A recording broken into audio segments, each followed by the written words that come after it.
শুভ সকাল বন্ধুরা, welcome back to my channel গুলটি লাইফস্টাইল। কেমন আছো তোমরা সবাই? আশা করি সবাই খুব ভালো আছো। আর আমি তো একদম বিন্দাস আছি। কালকে রাতে না প্রচণ্ড পরিমাণে বৃষ্টি হয়েছে, আর রাতে বৃষ্টিটা হলে দেখবে ঘুমটাও খুব ভালো হয়। আর আজকে একদম ফ্রেশ মর্নিং, তাই ভাবলাম যে তোমাদেরকে একটুখানি বাইরের দৃশ্যটা দেখাই। আর সত্যি বলতে না আমারও খুব ভালো লাগে, জানো তো। রাতে বৃষ্টি হলে এই সকালবেলাতে ফুলের মধ্যে জল টল জমে থাকে, তো খুব ভালো লাগে দেখতে। তাই আমিও দেখলাম, সাথে তোমাদেরকেও দেখালাম। আর উঠে ওদিকে আমি ঘরের কাজবাজ সারলাম। তারপর সারার পর দেখছি ও উঠে গেছে।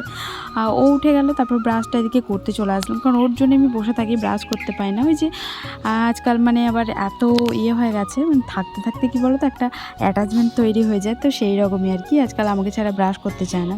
প্রথম প্রথম কিন্তু এরকম হতো না। প্রথম ও উঠলে ও আগে ব্রাশ করে নিত, আমি উঠলে আমি আগে ব্রাশ করে নিতাম। তো এখন আবার বলে যে একসাথে ব্রাশ করব, তার জন্য ওর জন্য একটুখানি দাঁড়িয়েছিলাম। আর ওদিকে ব্রাশ ট্রাশ করে চলে এসেছি এদিকে চা করতে। আর কদিন ধরেই চাই খাওয়া হচ্ছে, মিষ্টি জল আর খাচ্ছি না, কারণ ওয়েদারটা না একটু ঠান্ডা ঠান্ডা আছে। তাই কদিন ধরে মিষ্টি জল আর ভিজাচ্ছি না। শরীরে এখনও পর্যন্ত প্রবলেম দেখা দেয়নি, হয়তো প্রবলেম দেখা দিলেই মানে আবার ভিজাবো। তো আমরা এরকমই, যতক্ষণ শরীরটা ভালো থাকে না ততক্ষণ কিছু করি না, তারপর যে শরীরটা খারাপ হয় তখনই দৌড়াদৌড়ি করে ডাক্তারের কাছে ছুটি, তাই না বলো? তো সেই রকমই আমিও, জানো তো, একটু শরীরটা ভালো আছে, তাই এখন আর কোনো গ্রাহ্য নিচ্ছি না। হয়তো যখন আবার বাড়াবাড়ি কিছু হয়ে যাবে তখন আবার মনে পড়বে মিষ্টি জল খাওয়ার জন্য, কারণ এমনিতেই আমার কষার ধাত। তো যাই হোক, এখন তো কিছু হয়নি, এখনও ভালো আছি, একদম ফিট আছি। আর দেখো সকালবেলাতে চা করে সবাইকেই দিলাম, মা বাবা সবাইকে। আর ওরা চাটা খেয়ে মাঠে চলে গেল। যেহেতু অনেকটা সকালেই আমরা উঠেছি, তার জন্য আর কি ওরা ছিল বাড়িতে, না হলে তো এমনি সময়তে উঠি, তারপর উঠতে কাজ করতে নিতে, তারপর ও ওঠে, ও উঠতে নিতে, চা করতে নিতে না চলে যায় মারা মাঠে। কিন্তু আজকে দেখলাম যে সবাই বাড়িতে আছে, তো সবারই জন্য একটু চা করলাম। আর ওরা চাটা খেয়ে চলে গেল মাঠে, আর মা তো সমস্ত কাজবাজ সারা। আর আজকে ভাবছি পার্লারে যাবো স্নান টান করে, মানে 10টা মতন বাজে, এখন 11টার সময় চলে যাব। আর খাওয়া হয়নি এখন পর্যন্ত। তো ওই পাশের বাড়ি থেকে দিল ওই পোলাও আর কি বলে পোলাও, আর এই যে কাবলি ছোলার তরকারি আর পটলের তরকারি, ওটা একসাথেই হয়ে গেছে, দেখাই তোমাদেরকে। তো ওইটা ভাবছি খেয়ে চলে যাবো। আর ওর জন্য মানে ওই পটল আলু তরকারি ছিল কালকেকার রাতের, ওইটা একটুখানি আছে, ওটা খেয়ে নেবে, আর আমি এটা খেয়ে নেবো। তো তারপর চলে যাবো কাজে। স্নান করি না, কোনো স্নান টান করবো। জলটাও সব তোলা হলো, কিছু আর তোমাদের সাথে শেয়ার করলাম না, কারণ প্রত্যেকদিন এই যে আমার এতেই হয়ে যাবে। এই এতটা পোলাও দিল, আর এই যে কাবলি ছোলার পটল আলুর মানে তরকারিটা হয়ে গেছে, একসাথে মিক্স হয়ে গেছে। এমনি ওরা কিছু করলে টুকটাক দেয়, চলো একটুখানি খাই, ভাল লাগে বেশ পোলাও। পোলাও বেশ ভাল লাগে। গন্ধ হয়ে গেছে গো।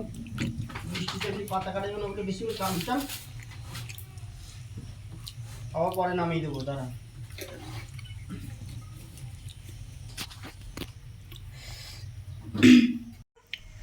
তো খাওয়া যাবে না, এখন গন্ধ হয়ে গেছে, তরকারিটাও গন্ধ হয়ে গেছে, আর এই পোলাওটাও গন্ধ হয়ে গেছে। তো মানে ওদের সেই কালকে রাতের তরকারি দিয়েছে, খেতে পারেনি, ওই জন্যই দিয়েছে, ফেলে দিতে হবে, খাওয়া যাবে না। তো চলো মুড়ি খাবো। আর কারেন্ট ছিল না, কারেন্ট এলো মাত্র, তো এইগুলো ধুয়ে নিয়ে আমি স্নান করবো। খাওয়া যেতে যাবে না, এসে খাবো, দিয়ে স্নান টান করে এসে খাবো। মুড়ি খেয়ে নেবো, চানাচুর দিয়ে, চানাচুর আছে। তো চলো পরে দেখা করছি তোমাদের সাথে। তো স্নান টান করে চলে এসেছি ছাদে। আর ছাদে এখন এডিটিংয়ে কাজ করছিলাম, ভেবেছিলাম যে পার্লারে যাব, কিন্তু পার্লারে যাওয়া হলো না, কারণ এমনিতেও বাড়িতেও কাজ ছিল। তারপরে আবার কী বলতো, খাবার দাবার করলাম, ওই যে তোমাদেরকে দেখালাম পোলাওটা পচে গেছিলো, মানে গন্ধ হয়ে গেছিলো, তার জন্য আবার আমাকে খাবার করতে হলো। তরকারিও বেশি ছিল না কালকে, ওটা দিয়ে বাবা মুড়ি খেলো। আর তারপর আবার কটা পকোড়া করলাম, দিয়ে মুড়ি খেলাম আমি আর ও। আর কি বলতো, দিয়ে ভাবলাম যে কাজে যাব, তারপর হয়ে গেছিলো কাজবাজ, দিয়ে কাজে যাবো ভাবলাম। তারপর আবার দেখলাম যে আমার ভিডিও এডিটিং করা হয়নি, ভয়েস দেওয়া হয়নি, কিচ্ছু করা হয়নি। তো যার জন্য আবার আর কি আজ আমার জন্য আমি কাজটাই কামাই করলাম, আমার নিজের জন্য। কোনোদিন আমার নিজের জন্য আমি কাজ কামাই করি না, সবারই পিছনে খাটতে খাটতে কাজে আর যাওয়া হয় না, কিন্তু আজকে আমি নিজের জন্যই কামাই করলাম। আমি দেখলাম যে সবারই জন্য তো কামাই করি, আজকে না হয় আমি নিজের জন্যই একটুখানি কামাই করি, কারণ নিজের কাজ ছিল কি বলতো, ওই বললাম এডিটিংয়ের কাজ ছিল, প্রচুর এডিটিংয়ের কাজ ছিল। কালকেকার ভিডিওটা পুরো এডিটিংই করা হয়নি, ওগুলো এমনি এমনি পড়েছিল, কেটে ছেটে মানে বাদ দিয়ে তারপর তো ধরো এডিটিংয়ে মানে অনেকটা টাইম লাগে। যারা ইউটিউব লাইনে আছে মানে এইসব লাইনে ভিডিও টিডিও এডিটিং করো তারা জানবে যে কতটা কষ্ট করতে হয়। সত্যি তো এত কষ্ট করার পরেও যখন কোনো ফল পায় না তখন খুব কষ্ট লাগে, বিশ্বাস করো। এই যে রৌদ্রের মধ্যে এসে দাঁড়িয়ে দাঁড়িয়ে ছাদের মধ্যে ভিডিও আপলোড করা, কারণ নিচে ভিডিও আপলোড হতে চায় না, নেটওয়ার্ক পায় না। আজকে না হয় মেঘ করছে, ওয়েদার ভালো আছে, কিন্তু এমন সময় রোদ থাকে তখন আমাকে রোদের মধ্যে দাঁড়িয়ে দাঁড়িয়ে এডিটিং করতে হয়, কারণ ছাদে ছাড়া আমি ভয়েস ভালো দিতে পারি না। নিচে প্রচণ্ড ব্যাকগ্রাউন্ড সাউন্ড উল্টোপাল্টা আসে, এদিকে সবাই মানে চারদিকে কাজ করে, সবারই আওয়াজ চলে আসে, যার জন্য মানে ঠিক মতন কথাটা তার ভয়েস দিতে পারি না। তার জন্য ছাদে আসি, ছাদে বেশ ক্লিয়ার ভয়েসটা শোনা যায়, তাও এদিক ওদিক থেকে আওয়াজ আসে, তোমরা ভয়েস ভালো করে ধ্যান দিয়ে শুনতে পাবে। এত প্রবলেম ফেস করার পরেও আবার এই দেখো এই জায়গাটায় দাঁড়িয়ে দাঁড়িয়ে আমি ভিডিও আপলোড করি, এই জায়গাটায় এই টাইমটা এত পরিমাণে রোদ থাকে মানে বলার কথা না। সকালবেলা তো ধরো টাইম পায় না এডিটিং করার, ওই 12টার পর থেকে মানে তখন কাজবাজ সব সারা হয়ে যায়, আমার মাকে সব রান্না জোগাড় টোগাড় করে দিই, দিয়ে ওদিকে আমি এখানটা দাঁড়িয়ে দাঁড়িয়ে আমি এডিটিং করি, এডিটিং করার পর এইখানটা দাঁড়িয়ে দাঁড়িয়ে মানে আমি ভিডিও আপলোড করি, নাহলে আপলোড হয় না, নেটওয়ার্ক পায় না। তো এই রোদ্রের মধ্যে 1 ঘন্টাও লেগে যায়, কোনো দিন 1.5 ঘন্টাও লেগে যায়, হতে চায় না ভিডিও আপলোড। তো এত কষ্ট করার পরও যখন সত্যি বলছি ভিডিওগুলো ওই 25টা 30টা করে ভিউজ দেয় না, তখন এত কষ্ট লাগে, মানে তখন মনে হয় যে ধর আর করবই না, কিন্তু তাও একটা মনের মধ্যে একটা আশা যে না কোনো একদিন হবে। তো এখনও সেই আশাতেই বসে আছি, জানি না কবে হবে, কারণ পরিস্থিতির সাথে লড়াই করে আমাদেরকে সবাইকেই চলতে হয়, সেরকম আমিও চলছি। আর সত্যি আমার পরিস্থিতিটা এতটাই খারাপ, হয়তো সত্যি বলছি মানে এইভাবে হয়তো আমি কোনো দিন কাউকে হয়তো এত রিকোয়েস্ট করিনি, যে সত্যি তোমাদেরকে মানে আমি সত্যি রিকোয়েস্ট করছি, বিশ্বাস করো তোমরা সাপোর্ট না করলে সত্যি আমি কিচ্ছু করতে পারবো না জীবনে। তোমরা যদি সাপোর্ট করো ইউটিউবের দৌলতে হয়তো কিছু করতে পারবো, কারণ আমার যা পরিস্থিতি চলছে শুধুমাত্র আমিই জানি, হয়তো আর কেউ বুঝবে না, আর কেউ জানবে না। উপরটা দেখে হয়তো সবাই বলবে না এ তো খুব ভালো আছে, কিন্তু ভেতরটা যে কী অবস্থা মানে সেটা মানে বোঝার মানে ক্ষমতাটুকু হয়তো সবার থাকে না।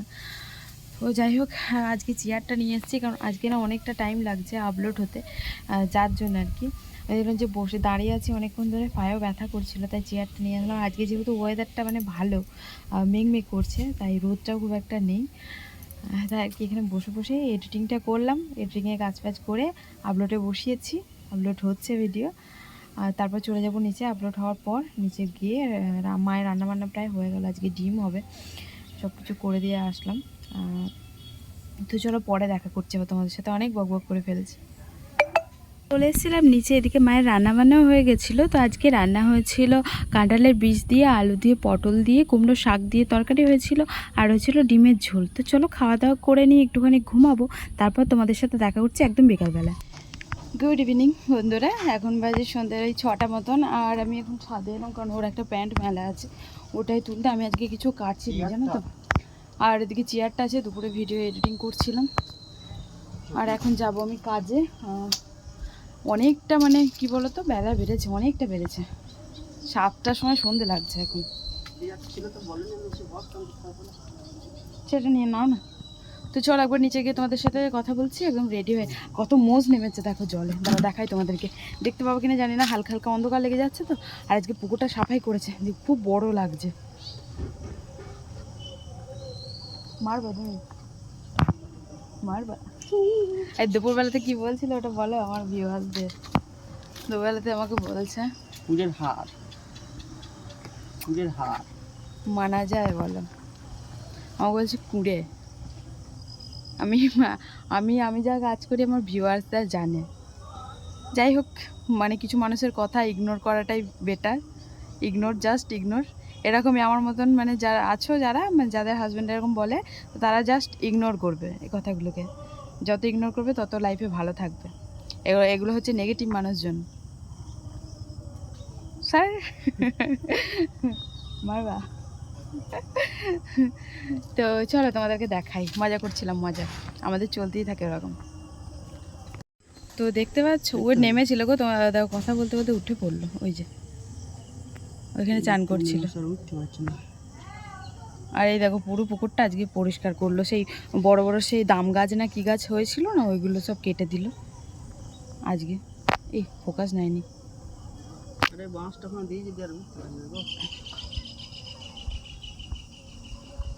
তো ওই যে এখনো এখনো কতগুলো মোষ আছে দেখো।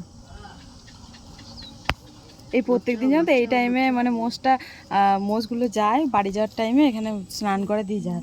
যাই হোক চলো নিচে যাই, নিচে গিয়ে কথা বলছি তোমাদের সাথে।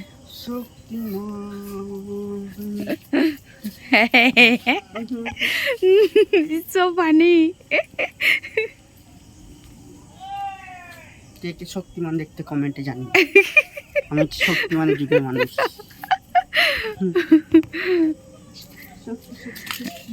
যাই হোক চলো নিচে যাই। গুড ইভিনিং বন্ধুরা, তো এখন যাচ্ছি রেডি হয়ে কাজে। আর কাজ ছাড়া লাইফে আছেই বাকি, যে যাই বলুক লোকের নেগেটিভ কথায় কান দিয়ে তো আর লাভ নেই। তো হ্যাঁ, মাঝে সাঝে নিজের মানুষগুলো এরকম ধরনের কথাবার্তা বলে যখন খুব খারাপ লাগে। মানে সারাদিন বসার টাইম পায় না, এত কাজ বাজ করি, তারপরেও কিছু কিছু মানুষ যখন বলে যে কিছুই করি না, তখন সত্যিই কথাগুলো শুনতে খুব খারাপ লাগে। হ্যাঁ হয়তো মজার ছলে বলে, কিন্তু একদম হার্টে গিয়ে লাগে কথাগুলো। এরকম বলাটা উচিত না কাউকেই কোনো দিনই, কিন্তু বোঝে না কিছু কিছু মানুষ, কি আর করা যাবে। তো যাই হোক, যে যা বলে বলুক, আমি আমার মতন কাজ করে যাই। লোকের কাছে নাম পেলাম বা না পেলাম সে নিয়ে তো মাথা ঘামিয়ে লাভ নেই। আর পার্লারে এসে কিছু কাজ করলাম টুকটাক, আর কাজ করতে করতে দেখো চলে গেছে কারেন্ট। আর কারেন্ট না থাকাকালীন আমরা কাজ করে যাচ্ছি, কারণ একটা ফেসিয়াল হচ্ছিলো, তার জন্যই আর কি। কারেন্ট না থাকলেও তো ধরো করা যায়। আর এই যে ইনি ফেসিয়াল করছিলেন, আর মোবাইলের লাইটেই করা হচ্ছিলো। এমার্জেন্সি লাইট একটা ছিল, আর খুবই আস্তে আলো, তার জন্য আর কি কিছুই দেখা যাচ্ছিল না। আর এদিকে দেখো আমরা ওনার আর কি একটা জেল লাগিয়ে দিয়ে 15 মিনিট ওয়েট করতে হয়, সেইটুকু টাইম না আমরা একটুখানি আর কি খাওয়া দাওয়া সেরে নিলাম। পকোড়া এনেছিলাম, আর আমাদের ওকে দিয়ে আনানো হলো। ফোন করেছিলাম, বললাম নিয়ে আসতে, দিয়ে গেল। আর কাকিমা চলে গেছিলো বাড়ি, কারণ ওদিকার শরীরটা একটু খারাপ ছিল। আর এদিকে কারেন্টও চলে এসছে, আবার দুটো কাস্টমারও এসে গেছিলো ভুড়ো করার জন্য। অনেকটাই রাত হয়ে গেছিলো, 8:30 মতন বেজে গেছিলো। আমিও বাড়ি বেরোচ্ছিলাম কাকুলি দিকে ফেসিয়ালের দায়িত্বটা দিয়ে, তারপর দেখলাম কাস্টমার এসছে, তাই আবার করতে লেগে গেলাম। আর কাস্টমার এলো আর কারেন্টটাও চলে এসেছিলো। আর এই যে ওনার ভুড়োটা করে দিলাম, আর দুজন ছিল, দুজনের ভুড়োটা কমপ্লিট করার পর এদিকে আমি বেরিয়ে চলে যাব, কারণ কাকুলির দিকে করুক আস্তে আস্তে। আর দুটো স্টেপ আছে, তো ও বারবার ফোন করছিল, তার জন্য আর কি আমাকে বেরিয়ে যেতে হলো, কারণ অনেকটা রাতও হয়ে গেছিলো, সেই জন্যই। আর কাকুলি দিয়ে ধরো দোকানের দায়িত্ব ওর হাতেই, চাবি ওর কাছেই থাকে, তার জন্য আর কি ওকেই দায়িত্ব দিয়ে আমি বেরিয়ে চলে যাচ্ছি। তো চলো বাড়ি গিয়ে নাও তোমাদের সাথে দেখা করছি। আর টিপটিপ করে বৃষ্টিও পড়ছিল, আর কদিন ধরেই বললাম না তোমাদেরকে যে রাত্রিবেলাতে বৃষ্টি হচ্ছে, তো আজকে ওই যে বৃষ্টি পড়ছিল টিপটিপ করে, তাই তাড়াতাড়ি আর কি বেরিয়ে গেলাম। তো চলো একবার বাড়ি গিয়ে তোমাদের সাথে দেখা করছি। যেই না বাড়ি ঢুকেছি অমনি মুষলধারে বৃষ্টি আরম্ভ হয়ে গেছিলো। তো ভাগ্যিস দেখো পৌঁছে গেছি বাড়ি। আর কাকুলি দিকেও ফোন করলাম, ও বাড়ি বেরোবে একটু পরেই আর কি, বেরোবে, লেট হবে একটু। আর এদিকে এসেই আমরা বসে গেছিলাম খাওয়া দাওয়া করতে। তো চলো আজকের মতো ভিডিওটা এখানেই এন্ড করছি। টাটা, গুড নাইট, ভালো থেকো সবাই।